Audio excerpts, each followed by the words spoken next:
हमारा चैनल लाया है होली का धमाकेदार गिफ्ट। जी हाँ दोस्तों, हमारे लकी सब्सक्राइबर्स के लिए हमारा चैनल देने वाला है iPhone 6s।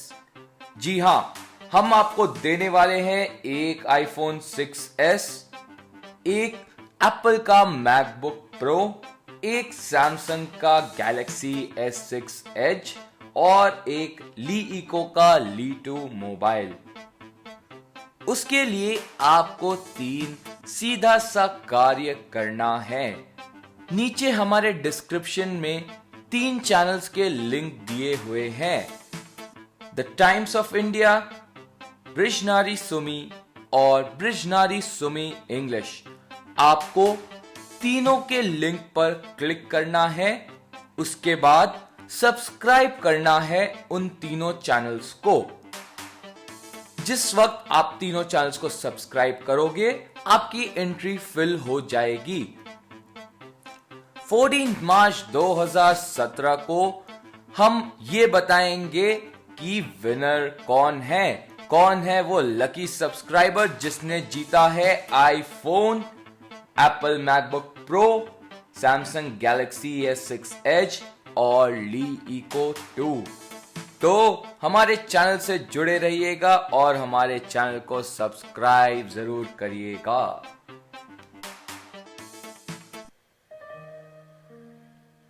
हेलो फ्रेंड्स, जय माता दी। चलिए आपको आज मैं बताती हूँ महाशिवरात्रि पे 5 अच्छी प्यारी प्यारी कहानियां। महाशिवरात्रि से जुड़ी हुई 5 रोचक कथाएं हैं दोस्तों, वो मैं आपको बताती हूँ। शिवरात्रि 24 को है और महाशिवरात्रि के दिन शिव भक्त बहुत धूमधाम से भगवान शंकर की, भगवान भोलेनाथ की पूजा करते हैं। मंदिर में जाके बेलपत्र, आग फूल, भांग, धतूरा, भस्म आदि से चढ़ा के पूजन करते हैं। उपवास करते हैं दोस्तों, दिन भर उपवास करते हैं, रात को जागरण करते हैं। इस दिन शिवलिंग पे बेलपत्र चढ़ाना, उपवास करना तथा रात्रि जागरण करना एक विशेष कर्म की ओर इशारा करता है।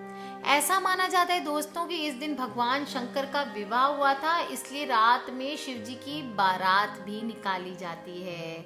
तो चलिए आज बताती हूँ आपको कौन कौन सी रोचक कथाएं हैं, कौन कौन सी अच्छी सी स्टोरीज है जो इनसे जुड़ी हुई है दोस्तों।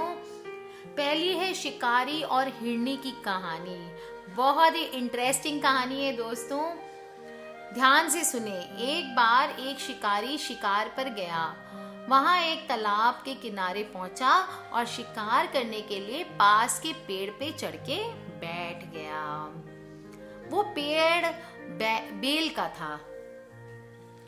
बेलपत्र होता है ना जो चढ़ाते भगवान को, बेल का पेड़ था। पेड़ की एक शाखा पे बैठ के वो शिकार का इंतजार कर रहा था, लेकिन पेड़ की पत्तियां उसकी दृष्टि बाधित कर रही थी, वो देख नहीं पा रहा था दोस्तों।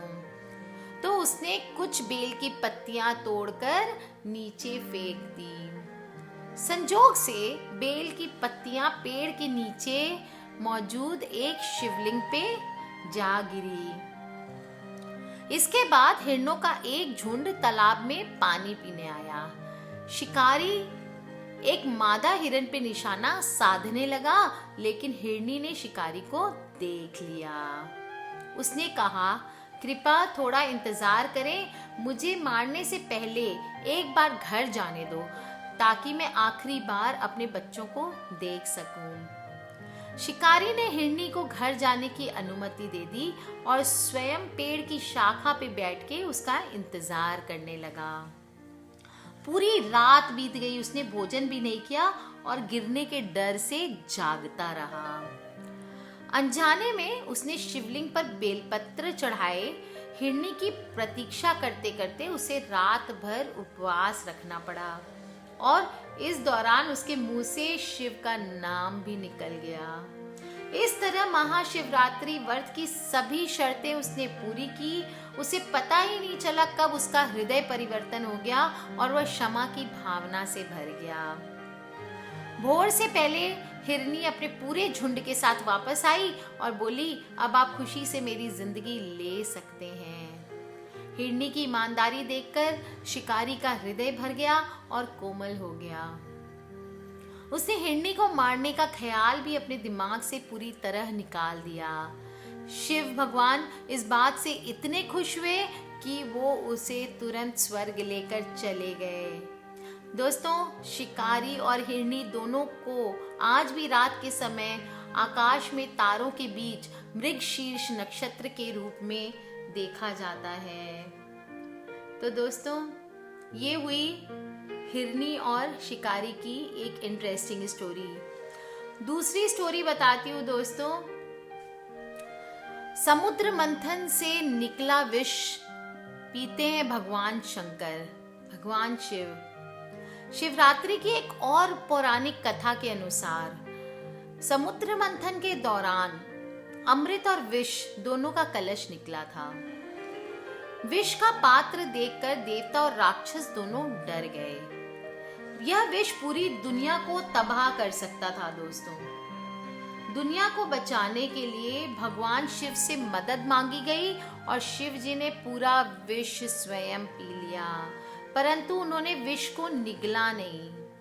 विष को गले में ही रोक लिया, जिससे उनके गले का रंग नीला हो गया। शिव जी का एक नाम नीलकंठ भी है और भगवान शिव ने दुनिया की रक्षा की थी। इसे आज भी धरतीवासी महाशिवरात्रि का पर्व मनाकर शिव जी के प्रति अपना आभार प्रकट करते हैं। दोस्तों, तीसरी जो इंटरेस्टिंग स्टोरी चलती है वो मैं बताती हूँ आपको। भगवान शिव ने कैसे रोकी थी जटा में गंगा। पुराणों में वर्णन आता है कि राजा सगर के 60,000 पुत्र हुए थे। उन्होंने खेल खेल में उच्छृंखलता पूर्वक कपिल मुनि की तपस्या में बाधा डाली। कपिल मुनि कहीं शांत, कहीं निर्जन स्थल पे बैठ के अपनी साधना कर रहे थे। सागर पुत्रों के आचरण से दुखी होकर उन्होंने शाप दिया और वे सभी वहीं जलकर भस्म हो गए। सगर पुत्रों को मुक्ति दिलाने के लिए उनके वंशज राजा भागीरथ ने अपना राजपाट छोड़कर ब्रह्मा की तपस्या की और उनसे अपने पूर्वजों की मुक्ति के लिए मां गंगा को पृथ्वी पर भेजने का वरदान मांगा। तपस्या से प्रसन्न होकर ब्रह्मा जी ने हाँ तो कर दी, किंतु भागीरथ को एक परामर्श भी दिया। उन्होंने कहा कि गंगा का वेग बहुत प्रचंड है। यदि वह स्वर्ग लोक से सीधे उतरकर पृथ्वी पे आएगी तो पूरी पृथ्वी को बहाकर ले जाएगी। इसीलिए भागीरथ से कहा कि तुम अपनी तपस्या से भगवान महादेव को प्रसन्न कर लो। वे गंगा को अपनी जटाओं में धारण करने की स्वीकृति दे देंगे।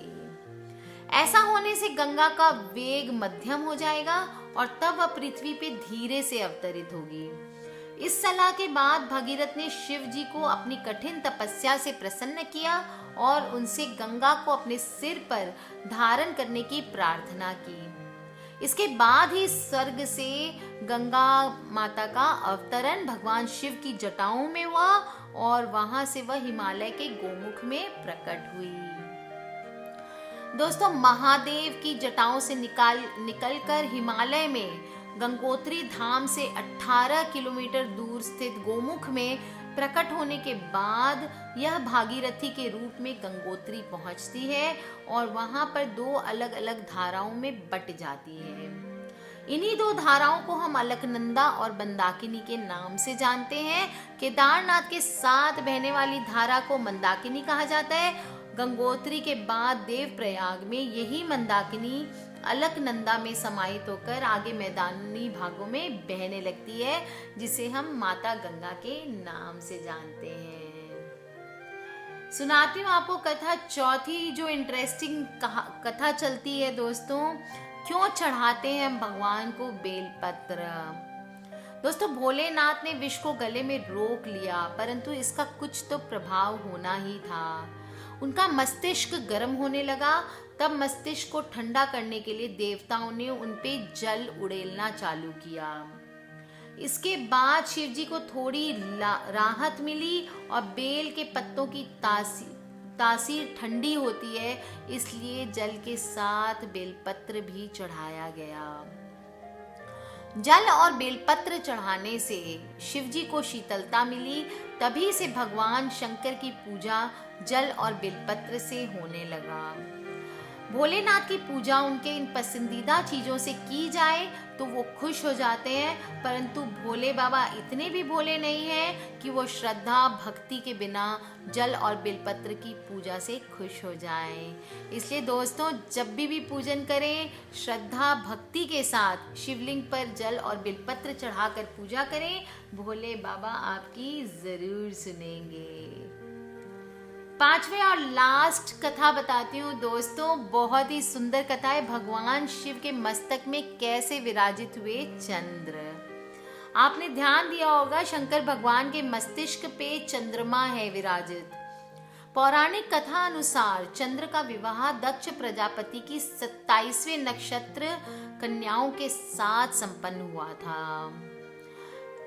चंद्र एवं रोहिणी बहुत ही खूबसूरत थी एवं चंद्र का रोहिणी पर अधिक स्नेह देख शेष कन्याओं ने अपने पिता दक्ष से अपना दुख प्रकट किया।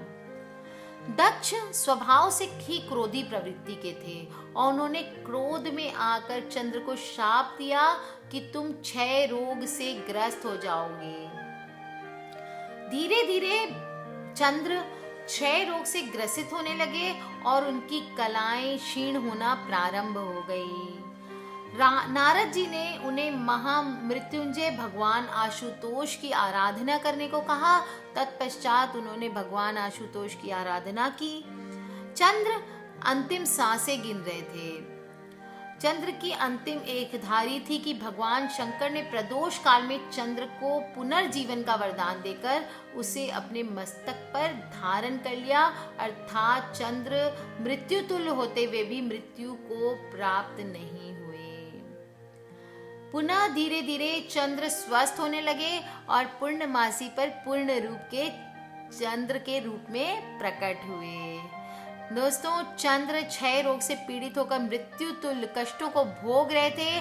भगवान शंकर ने उस दोष का निवारण कर उन्हें पुनः जीवन प्रदान किया। अतः हमें शिव जी की आराधना करनी चाहिए, जिन्होंने मृत्यु को पहुंचे हुए चंद्र को मस्तक पे धारण किया। दोस्तों, ये मैंने बताई 5 कथाएं जो बहुत ही रोचक है, बहुत इंटरेस्टिंग है और ये सब शायद आप लोगों ने पहले सुना हुआ नहीं होगा। हम कोई भी त्योहार सेलिब्रेट करते हैं दोस्तों, हमारे देश में बहुत ही सुंदर सुंदर त्योहार हैं, पर बहुत ज़रूरत है इनके जानने की, इनके पीछे क्या कथाएं हैं, क्यों हम वो मनाते हैं, तभी हमारा पूजन कंप्लीट होगा दोस्तों। तो चलिए दोस्तों, इस बार शिवरात्रि पे आपको बहुत ही धूमधाम से शंकर भगवान की पूजा करनी है। ढेर सारा बेलपत्र, पंचामृत, दूध, दही आदि सब आपको चढ़ाना है दोस्तों। मुस्कुराते रहिए, खिलखिलाते रहिए। Take care friends, love you all and happy Shivratri. दोस्तों, सब्सक्राइब करके रखें ताकि हमारे आने वाले वीडियो से आप अपडेटेड रहें। कोई भी क्वेश्चंस हो तो आप मुझे वीडियो के नीचे लिख के पूछ सकते हैं दोस्तों, या फिर आप मुझे ईमेल कर सकते हैं brijnari@gmail.com पर। खिलखिलाते रहिए दोस्तों। Take care, love you all and happy Shivratri.